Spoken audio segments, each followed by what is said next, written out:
By Faith I Live, 1965. Some events God foretold. My wife and I and some friends attended a concert one evening. It had been a long time since we had been able to do anything like this, and we enjoyed it tremendously. A number of excellent musical organizations took part, but the program was lengthy. After a time, we grew weary and restless and fell to wondering if the concert would ever end. We concluded, and correctly, that it had about 10 more minutes to go. Had we shared our conclusion with those around us, someone might have questioned the accuracy of our prediction. He might have even expostulated. The program has gone on now for 3 hours. They're singing just as energetically and enthusiastically now as they did at the beginning. What makes you feel that it will end in 10 minutes? To which we might have replied, we have been following the printed program which all of us were given when we entered. The numbers presented have not deviated in any way from what was outlined in advance. The concluding number is now being presented, and without doubt within 10 minutes the program will end. Do you realize that God has given to all of us in advance a program of world events so that we may know just where we are living in time? And are you aware that the events which have taken place down through the years have corresponded exactly to this prophetic program which God made available to the human family in the Bible long ago?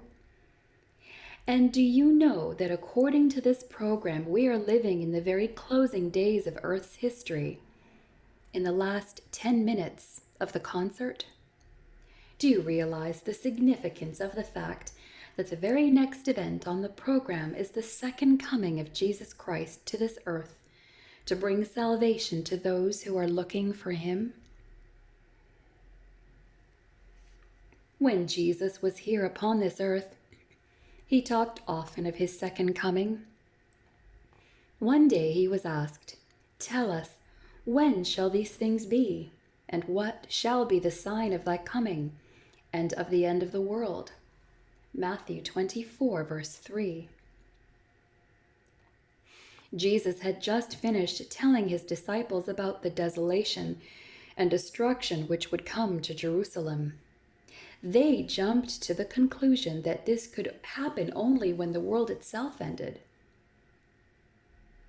The Master did not tell them all he might have, that Jerusalem would be destroyed soon, but that many hundreds of years would pass before his second advent.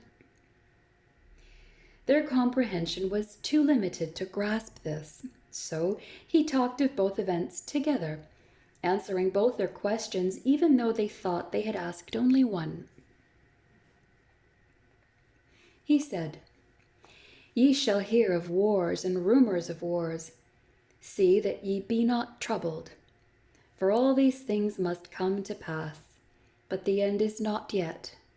For nation shall rise against nation, and kingdom against kingdom, and there shall be famines and pestilences and earthquakes in diverse places. All these are the beginning of sorrows." Matthew 24, verses 6 to 8.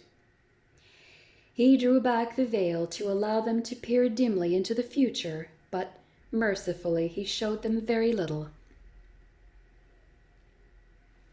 Could they ever have been able to stand the shock had he described to them wars which would involve atom blasts, destroying great cities and thousands of people in an instant?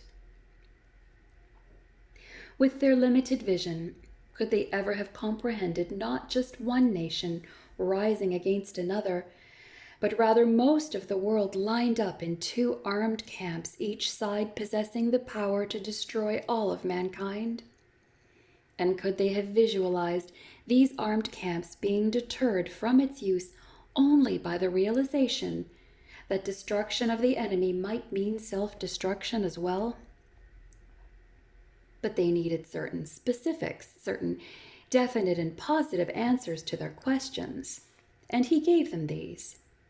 He said, "And there shall be signs in the sun and in the moon and in the stars, for the powers of heaven shall be shaken. And then shall they see the Son of Man coming in a cloud with power and great glory." Luke 21, verses 25 to 27. And Christ was even more specific about just when these heavenly signs would take place.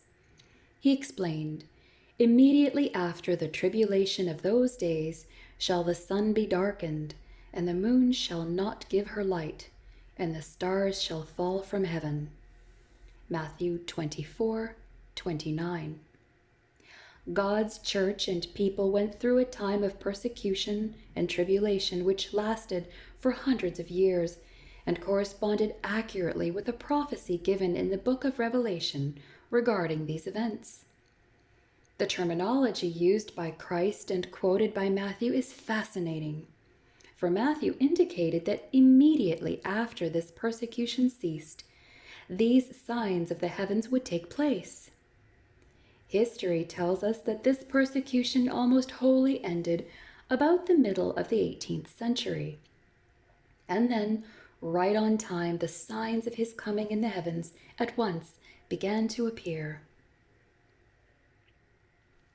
Practically everyone knows about the extraordinary darkness, which began at midday on May 19, 1780. Even Webster's dictionary describes it under the title Dark Day. The poet Whittier speaks of it in his poem, Abraham Davenport. "'Twas on a May day of the far old year, 1780, that there fell over the bloom and sweet life of the spring, over the fresh earth and the heaven of noon, a horror of great darkness. Birds ceased to sing, and all the barnyard fowls roosted. The cattle at the pasture bars lowed and looked homeward. Bats on leathern wings flitted abroad. The sounds of labor died. Men prayed and women wept. All ears grew sharp to hear the doom blast of the trumpet shatter the black sky." It fascinates me to realize that men who were students of Bible prophecy were specifically looking for these signs in the heavens and felt that the time had come for them to be seen. In 1762, Edmund March, a man bearing a Master of Arts degree from Harvard University, wrote, "If we could find the signs in the sun and in the moon and in the stars, particularly the sun darkened, the moon withholding her light, and the stars of heaven fallen, we should be ready, perhaps, to think of the coming of the Son of Man just at hand. For upon the earth is distress of nations with perplexity, the sea and the waves roaring." Many others were watching for these signs, and when the unexplained darkness of May 19, 1780 occurred, and when that same night the moon, instead of giving her ordinary color, was blood red, many indeed were the individuals who recognized this as a sign of the coming of the Lord. Benjamin Gorton, a merchant and president of the village trustees of Troy, New York, said in a published work of 1808, "Now let us examine if this is not the generation in which those literal signs were to take place." Then he continued, "The sun was remarkably darkened in 1780, 28 years last May. In Providence, Rhode Island, it commenced in the forenoon, so that the cows returned from pasture as at evening, and fowls went to roost, candles lighted in order to see to do business, and many people much disturbed in their minds for the event. At Conway, Massachusetts, they dined by candlelight, and farmers were obliged to leave their sowing and other work in the field for want of light. At Fishkill, New York, in the afternoon business was in part laid by reason of darkness, all appear to be tinged with a yellow hue. This appears to be the first particular sign spoken of, apparent to the natural eye immediately. The second is that of the moon's turning to blood. This I have not seen, but from information I have reason to believe it did take place between 2 o'clock and daybreak, in the morning of the same night after which the sun was darkened, which was said to appear as a clatter of blood, and it is the more probable as that night before the moon appeared was as dark in proportion as the day, and of course would give the moon an extraordinary appearance, not suffering her to give her light. He immediately added, "The next in course, it seems, is the falling of the stars from heaven."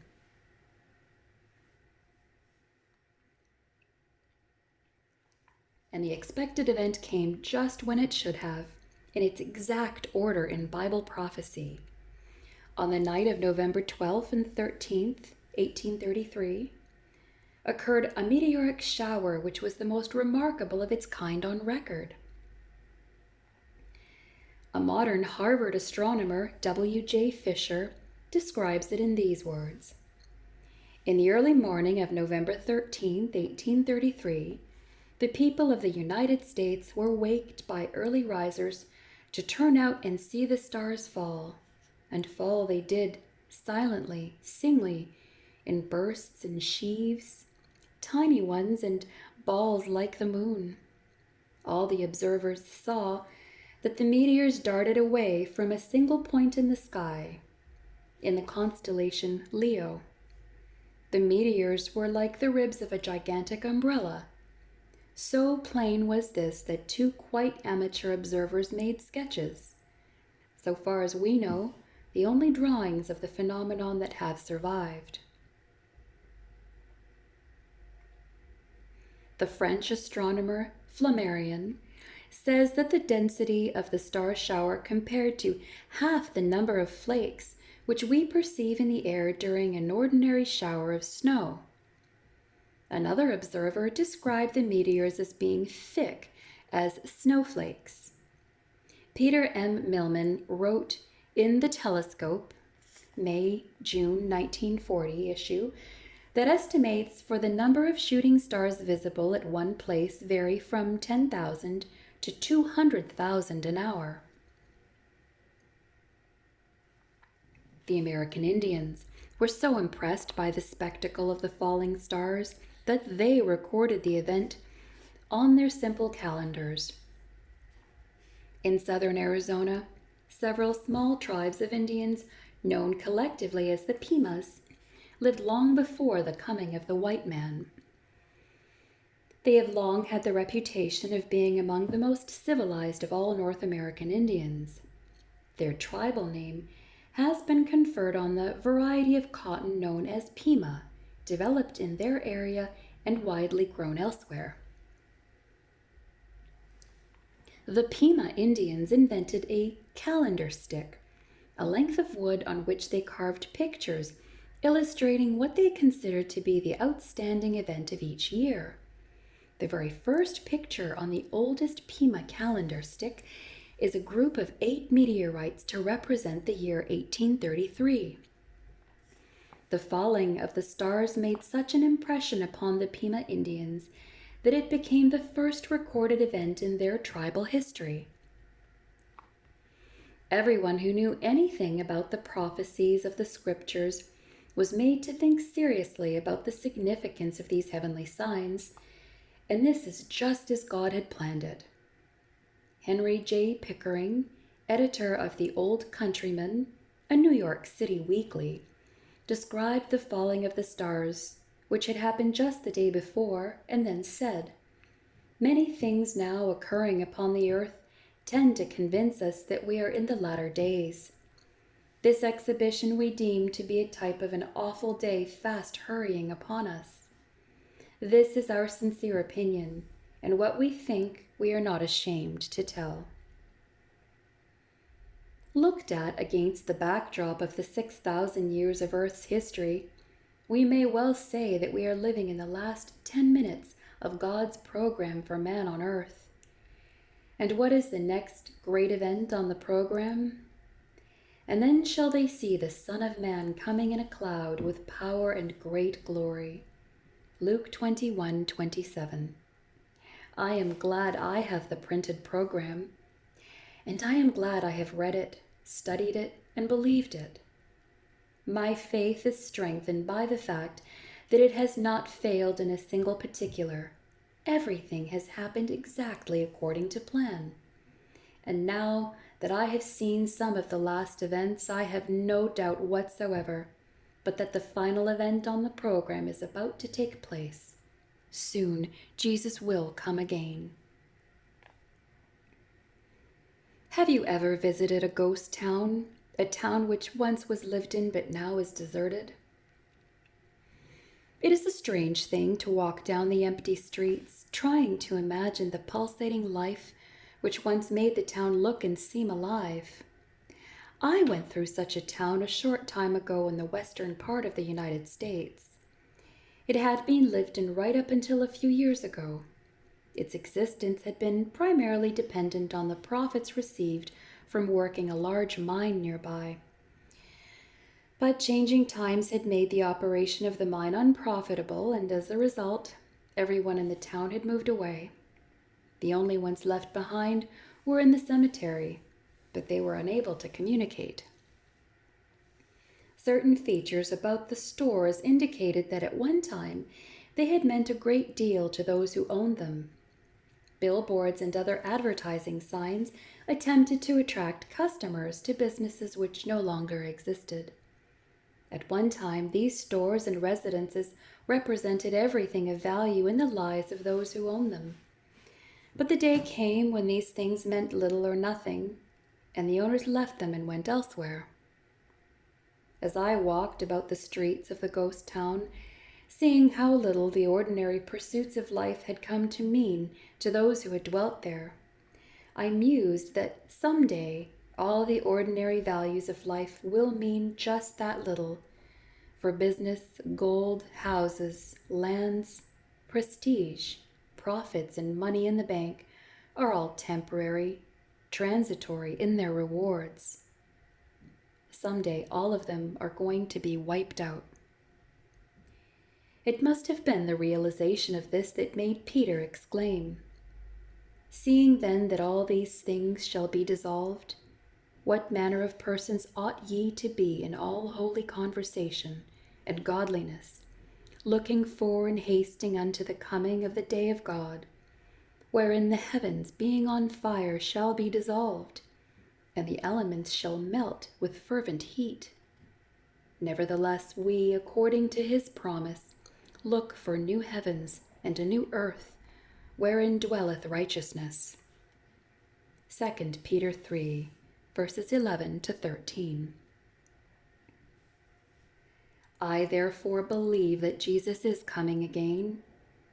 I believe it now more than I ever did. According to his promise, I too look for new heavens and a new earth, wherein dwelleth righteousness. The only ones who can look forward to the coming of Christ with joy are those who expect to benefit by it. I have heard people say, "I believe that Jesus is coming again, but I hope it will not be in my day." Such persons are not prepared to meet Jesus. They have not made love for him supreme in their experience. They have not made the second advent of our Lord the goal and culminating point of life, and therefore they have only fear as they see the day approaching. The day of Christ's coming should be as the day of harvest to one who has planted and cultivated. It should be as the day of deliverance to a prisoner. It should be looked forward to as a day of coronation of the king, the day of marriage to the bride. When once you realize that the coming of the Lord will be as a ransomer to redeem you from sin and its effects, to subdue all the enemies that have brought frustrations of life to you, and as a friend to comfort you, then you, with the prophet John, will be able to say with joy and gladness, "Come, Lord Jesus."